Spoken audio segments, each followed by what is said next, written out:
It's often said that Shropshire is the most haunted county in England, and the county town of Shrewsbury is the most haunted town in England. Is this true? I've no idea.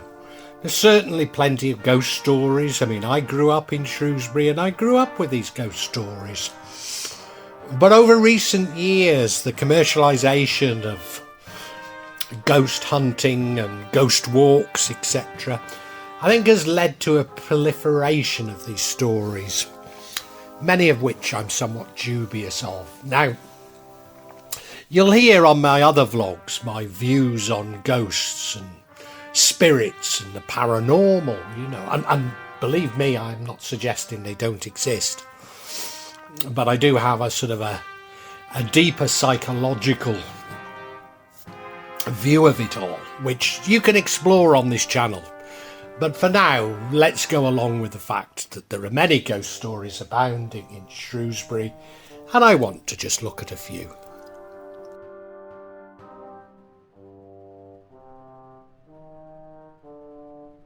In the Dingle, there's a it's known as an arbour. It's a gate. It's the Shoemaker's Arbour, it's known as. And it was originally situated over the river in Kingsland. It moved to the Dingle in 1879, but it dates back from around 1679, and it includes the statue of Crispin and Crispinian, the patron saints of shoemakers and cordwainers. It's built of stone and has the initials HP and EA on it, the wardens of the Shrewsbury Shoemakers Guild at the time.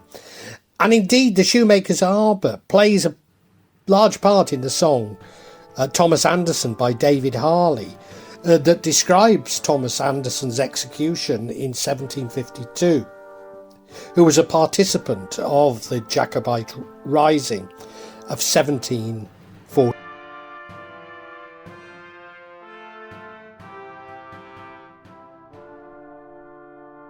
Now, whilst being absolutely beautiful, maybe the most beautiful part of Shrewsbury, there is actually a ghost story also associated with the Dingle, and it's meant to be the ghost of Mrs. Foxall, and she was apparently burned at the stake there in 1647 for murdering her husband.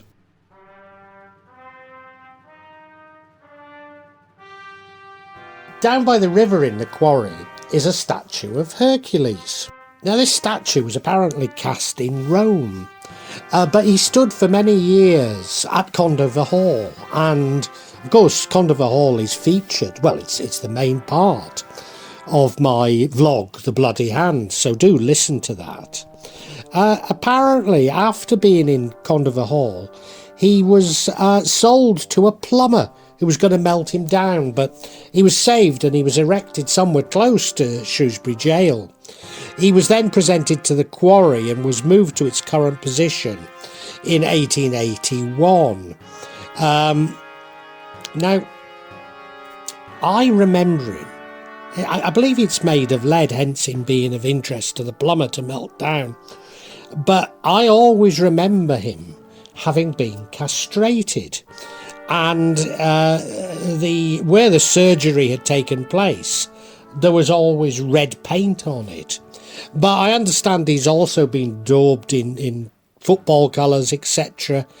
His arms even been taken off. However, he was restored with a fig leaf. Now, I'm not too certain if that fig leaf was original, covering his manhood, or it was just to prevent future acts of immolation. This was the residence of Judge Jefferies, or certainly when he was sitting on the bench in Shrewsbury for the Marches Council. And you can see, very grand, but it's actually, I think it's only one room thick, so quite a thin building. So it was purposely built to impress. Now, Judge Jefferies himself was born in Wrexham, and he studied at Cambridge, I'm pretty certain. Trinity College, Cambridge, yeah. He studied Trinity College, Cambridge. Oh yeah, I've mentioned before he studied at Shrewsbury School, and he was called to the Inner Temple in London, and he rose up the ranks to become the Recorder of London, the Lord Chief Justice of London, and then the Lord Chancellor, at which time he was given a peerage, Baron Jefferies of Wem, and made Lord Lieutenant of Shropshire. However, he's most noted as the hanging judge for having tried the Monmouth rebellions of 1682,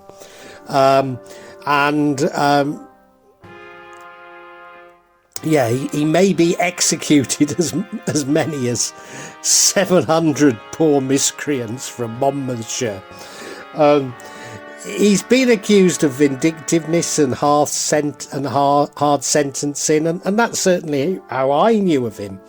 But it's been argued that none of the convictions were really improper, and the sentence at the time for treason was death. Nevertheless, quite an auspicious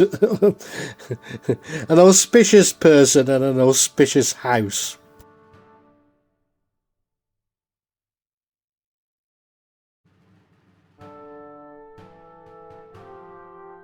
The RSI, or the Royal Salop Infirmary, is now apartments and shops,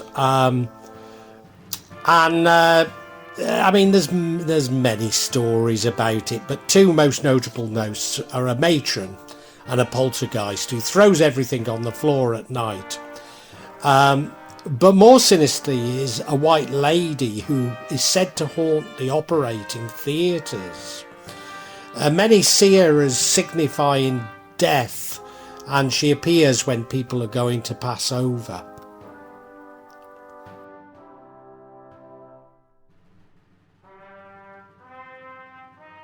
Now, this old house on Dogpole has the rather imaginative name of the old house.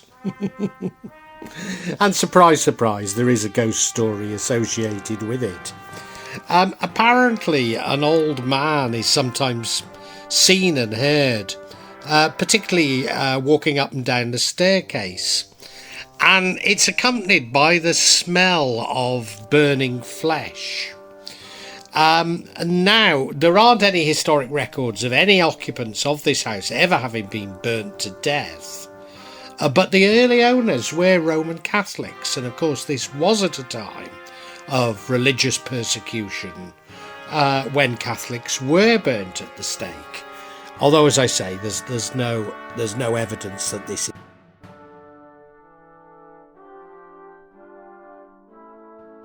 Dating back to 1550, Shrewsbury Library is a wonderful old building.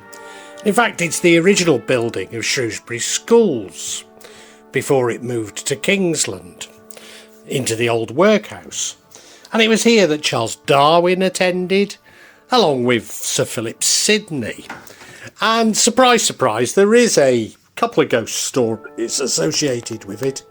One is of a grey lady, yet another grey lady. There's a few grey lady ghosts around Shrewsbury and Shropshire, who's said to walk the grounds.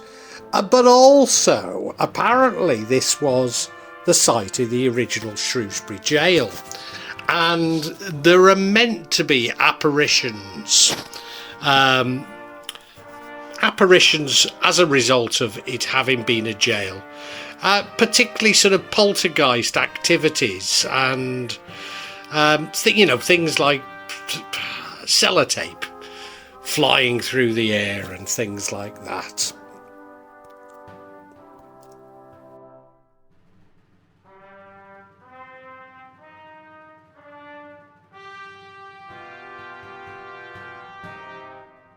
The station, it's one of the, I think, one of the nicest stations in the UK.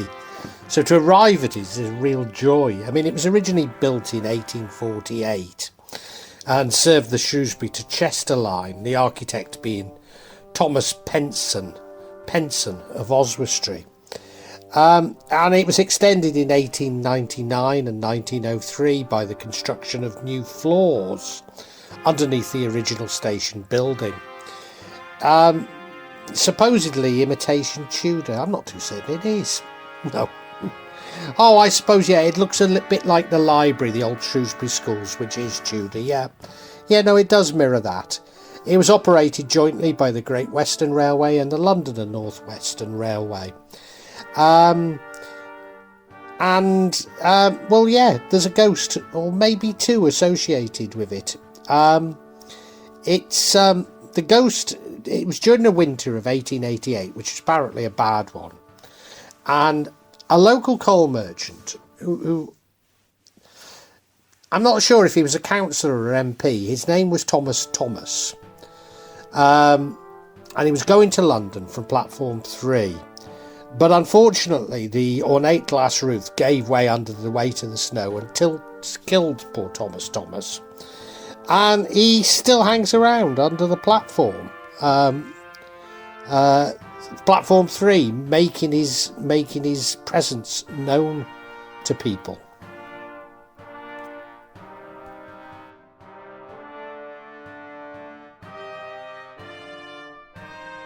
And now the prison is behind the station. In fact, from some of the platforms, you can actually see the station. And I didn't know about this, but A. Iceman's poem, The Shropshire Lad, which I love, contains reference to this very fact, and it's highlighted in the verse. They hang us now in Shrewsbury jail, the whistles blow forlorn, the trains all night groan on the rail, to the men that die at morn.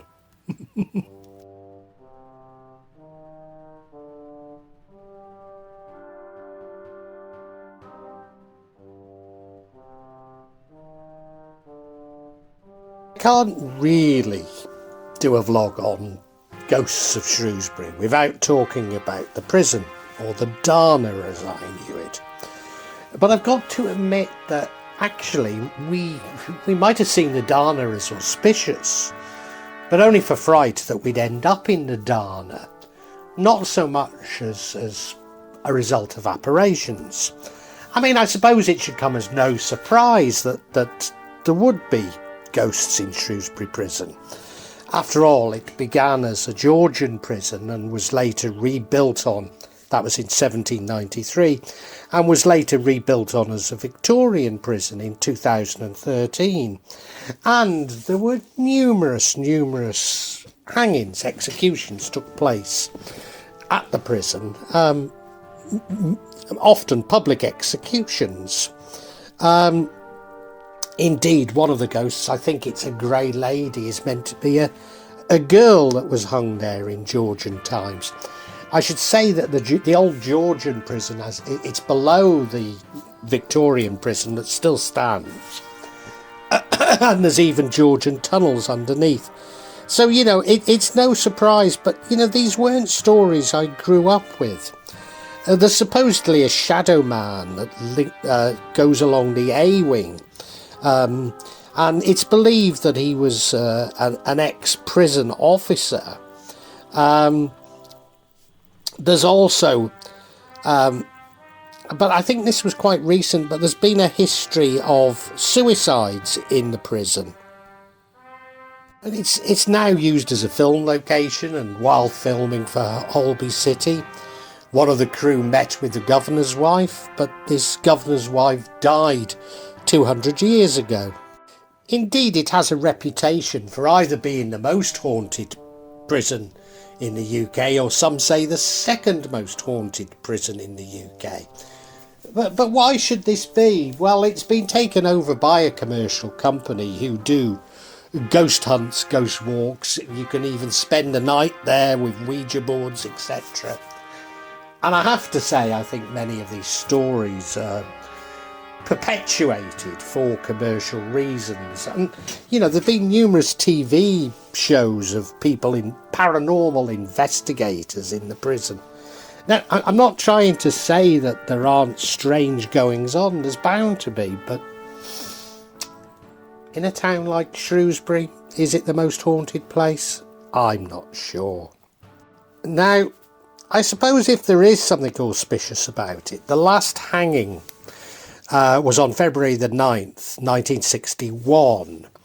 And this was of George Riley.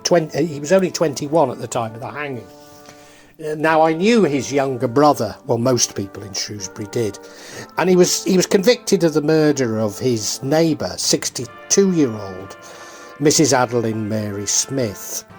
But the only basis for the conviction was a confession made by him, which he later withdrew.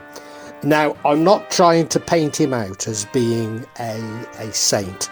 Certainly not. He was definitely a petty criminal. He was definitely someone who liked to use his fists. And on the night, he reportedly had 10 pints, a number of whiskies, and had already been in a fight at a dance at Rolls-Royce Social Club. So, you know, he's no saint. But did he actually kill her? Well, you know, there was no real blood found on him. And there would have been an awful lot of blood. I'm pretty certain he was framed, but who could say? Who could say? But yeah, certainly a lot of controversy surrounds it, and rightly so. You know, I'm no fan of executions for any reason. And now, having been somewhat disparaging about the ghost stories of Shrewsbury Prison, there is a story worth telling about it, and that is the legend of Poddy Padmore. Poddy was a poacher from Market Drayton on the way to Stoke from Shrewsbury, and he'd entertain the public with pranks and stunts. In fact, he even had a fan club in Philadelphia in the United States. Well, in the Christmas of 1997, he stood on the roof of the Dana, the prison, that he climbed up to, armed with cigarettes and tobacco for the prisoner inside. He was on the roof for over an hour, shouting Merry Christmas and throwing his gifts to the prisoners below.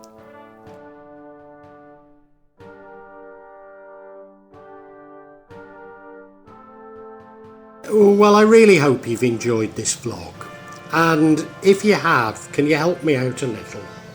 Subscribe to the channel, hit the bell, and then you'll be notified of future vlogs.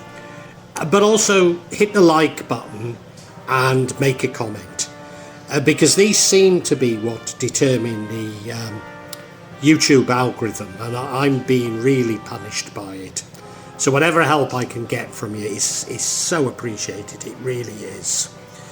When I started this, I was going to do it this section, the real magic of Java. I was going to issue maybe every 2-3 months. Now it's happening maybe every 2 or 3 days. So yeah, if you hit the bell, you'll hear about it. And thank you so much. Thank you for listening. Really heartfelt thanks.